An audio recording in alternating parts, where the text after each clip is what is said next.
Hey everybody, a little bit different today. Got to spend a little time working on my other little toy here. This is our 1974 Volkswagen Karmann Ghia. I didn't do the paint job, I bought it that way. I've taken care of a few things. The rims were mine. They are a copy of a rim that would have been made during the period that it was built. And it has a highly modified engine in it. But my wife likes to use it for some of her extra work. And so we've had a problem recently with the starter not working. Sometimes you turn it on, it fires right up. Other times the solenoid clicks in, but the starter really doesn't engage. And so I purchased a new starter here.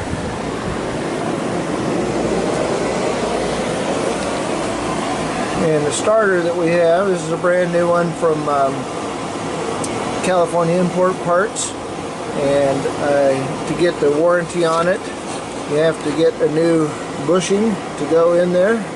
So we're going to put in the bell housing there. So we're going to put all that in today. And we'll bring you back when we're underneath the car and getting it done.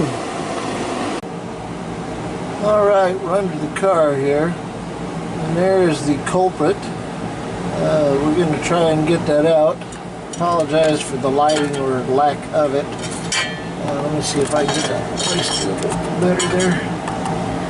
There we are. Anyway, I know that some of you are looking and saying that the first thing is there's a whole lot of wires going to that starter. And yeah, there's two battery cables going there.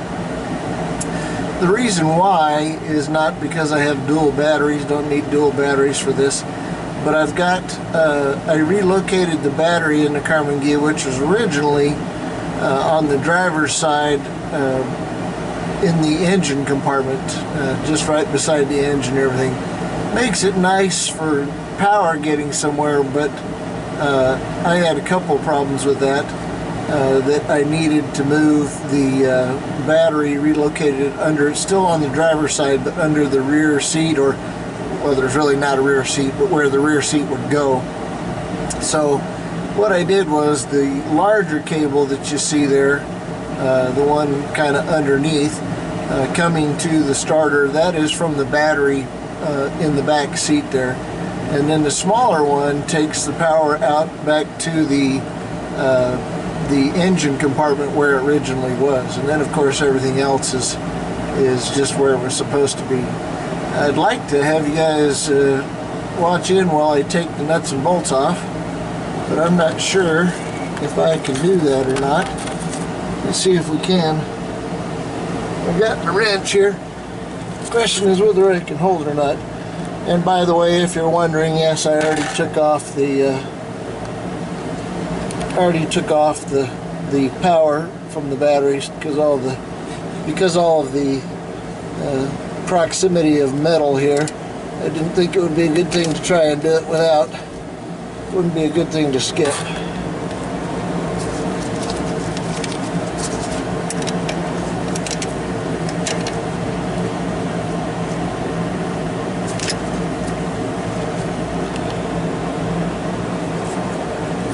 Somehow I knew that was going to happen.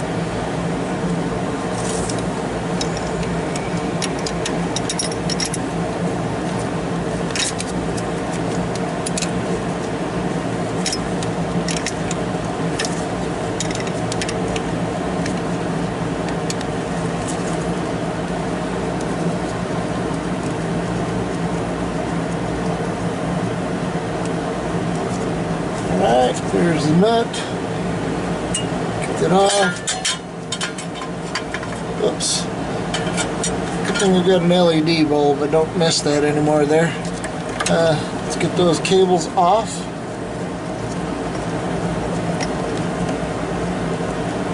The washer as well, don't want to lose that. Get those off. Get the wire from the starter switch. Alright, and I'm going to bring you back here when I try to get these bolts undone. Alright, so this bolt here will need to be taking off.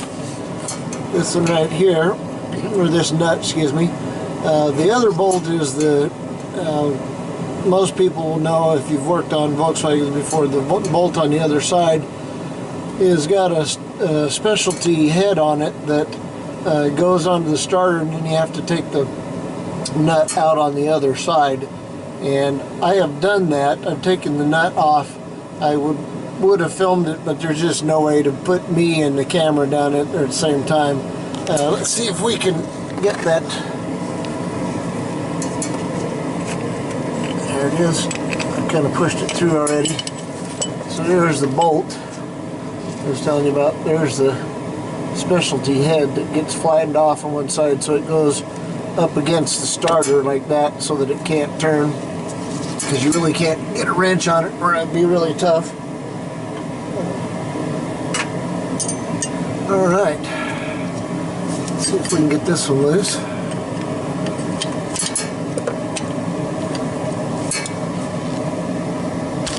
There we are. Sorry about that, bumping into you there. I may have to put you down to get the starter itself off, being as it isn't going to have anything holding it in, all that holding the weight up once I take this nut off.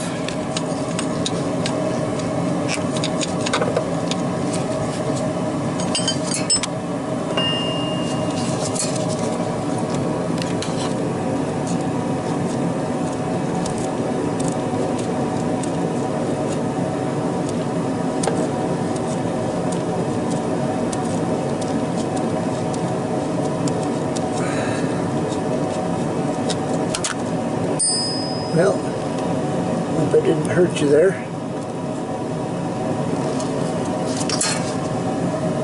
Those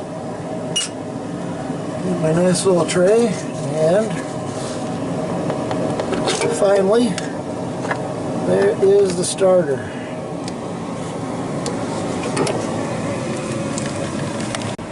Alright, let's see if we can get this thing in there. A little bit of a strange thing to do with one hand, but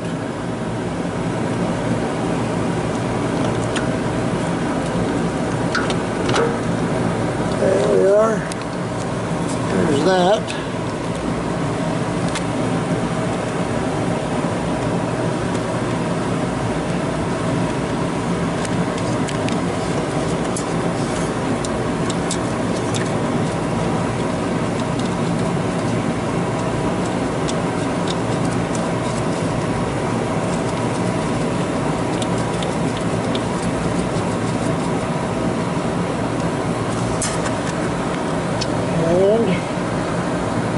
Hopefully the other bolt goes in as easily.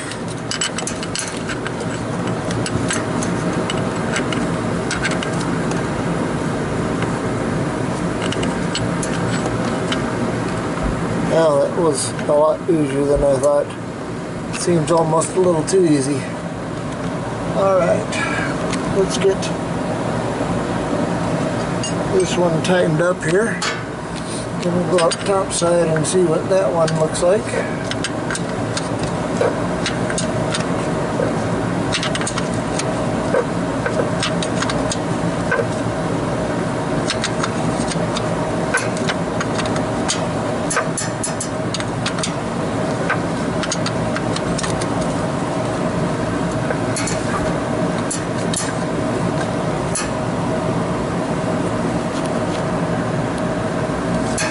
That's good, and I'll bring you back when I got the top one done.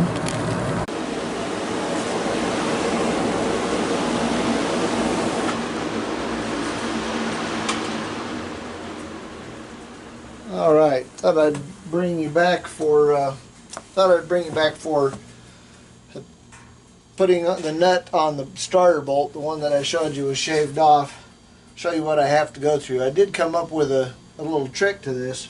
Somebody's probably saying, "Oh, that's an old trick. I know about that." But I found I had a welding magnet, which it was made to work on metal for a ground, that Didn't stick anything to the case because the case is not ferrous metal, but it stuck to the starter and I was able to shove it right up against that bolt. So hopefully that'll keep it in place while I put the washer and nut on it, since I don't have anybody else helping me down here today. It's just me. Let's see if I can do this. Here's the washer. Seems to be on there still. And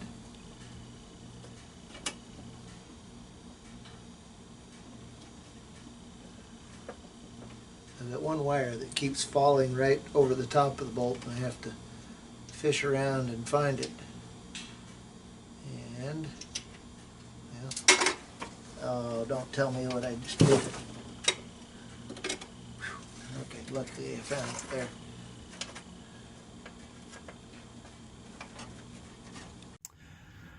I apologize for the sudden stop in the last scene there. I didn't realize the battery on my camcorder was pretty much dead, so I'm using my phone to film this. Had one other thing I wanted to take care of before we actually turn on and test the starter.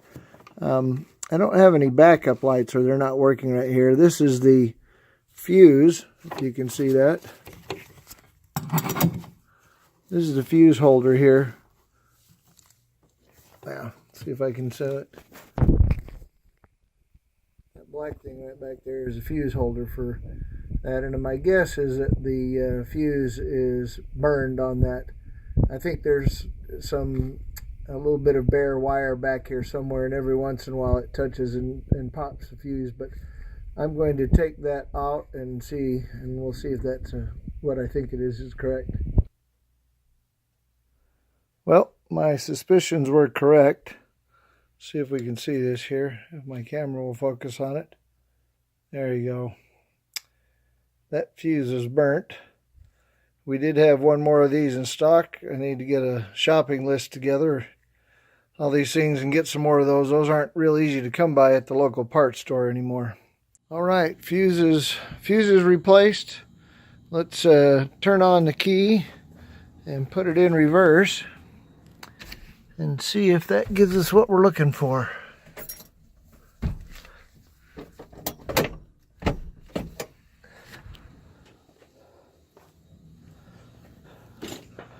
And yes, we have reverse lights. I know this might be a little bit, it's pretty bright in here, but you see that's on. And that one over there, like I said, the white behind it is kind of tough to tell, but it's on as well. Anyway, all right, so let's take it out of reverse and give it the final test. See if it's going to start for us.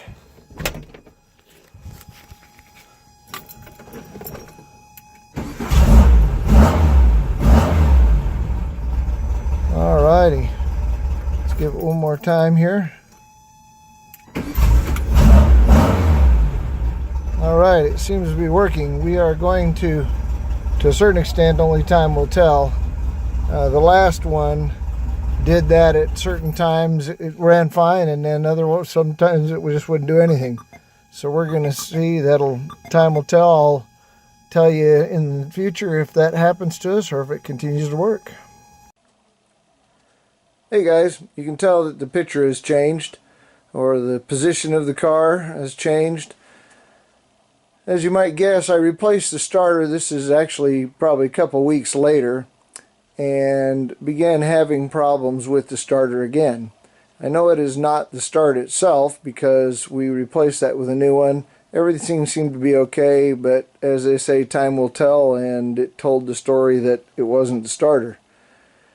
I have to tell you the truth that I learned about the fix for this by watching a video on YouTube from Musty1, and I watch a regular viewer of his videos, and I saw a video where he talked about an intermittent problem, and the same exact problem that I had.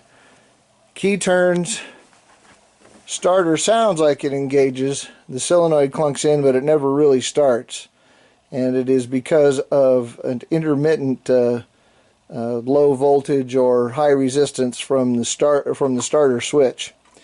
And the fix to that, if you can see that, is a nice starter solenoid. Things like on Fords have them, other cars have them. So in essence, what you have is a solenoid operating the solenoid on the starter, because it takes very much less power to operate this little solenoid than it does to operate that solenoid. So I don't like adding things to the car. However, in this case, aside from replacing the ignition switch and all the wiring between the two, I figured this would probably be much easier. So what I have here is this nice solenoid that I bought. Let's see if I can give you a little bit better view here. I'm going to mount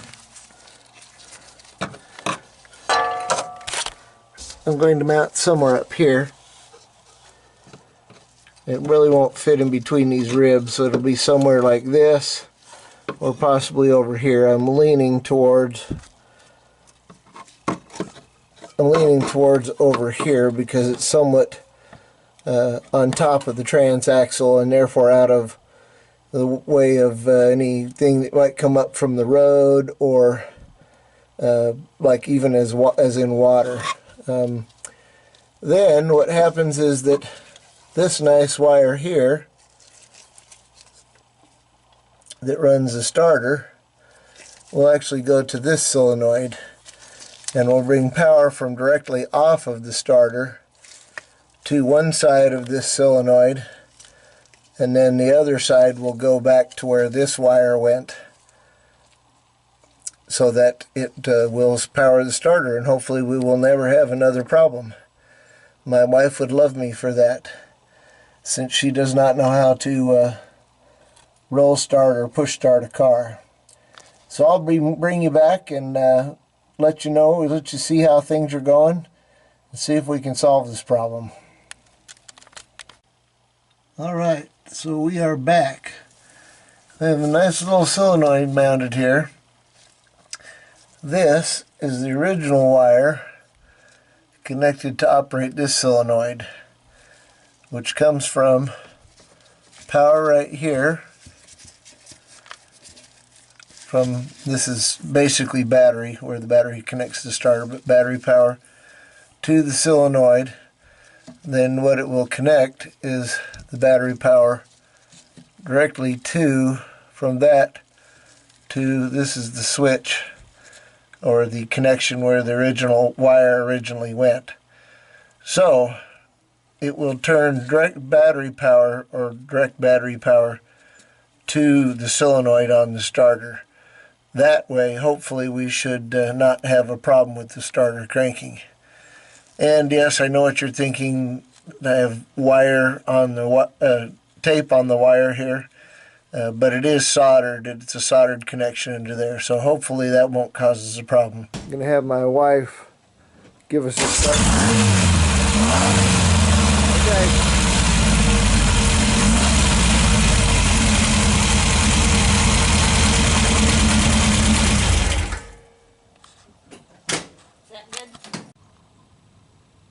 Alright, as you can tell, it's been several days now since we did the repair on the starter, and I just wanted to start it here really quickly for you to hear it. I believe, I don't understand exactly how, but I believe the connection actually spins the starter faster.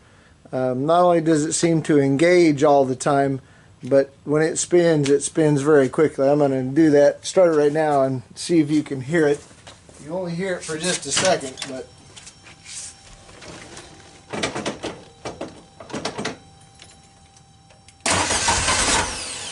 well, maybe hear it for a second more.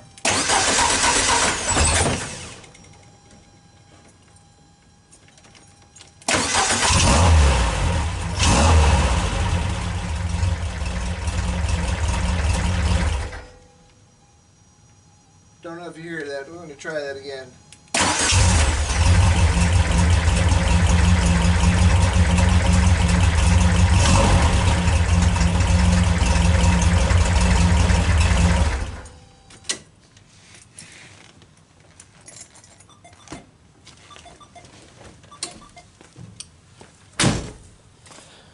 So this thing has dual IDFs, pretty large ones on it, and it tends to be a little bit cold-blooded even when it's only set for just a few minutes. You kind of have to give it the throttle to get it started because they have no chokes or anything like that.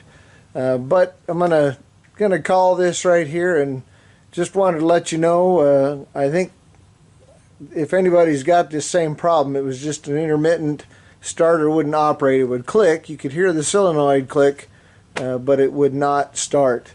And I have not had a bit of problem since I put the regular, it's just a generic starter solenoid like you'd see in a lot of Fords or what I've usually seen it in. But that, not only, like I said, not only does it start every time, but it also starts. The starter seems to spin faster. Maybe it's just my imagination, but who knows. Anyway, thanks for following me on this, and we'll talk to you later.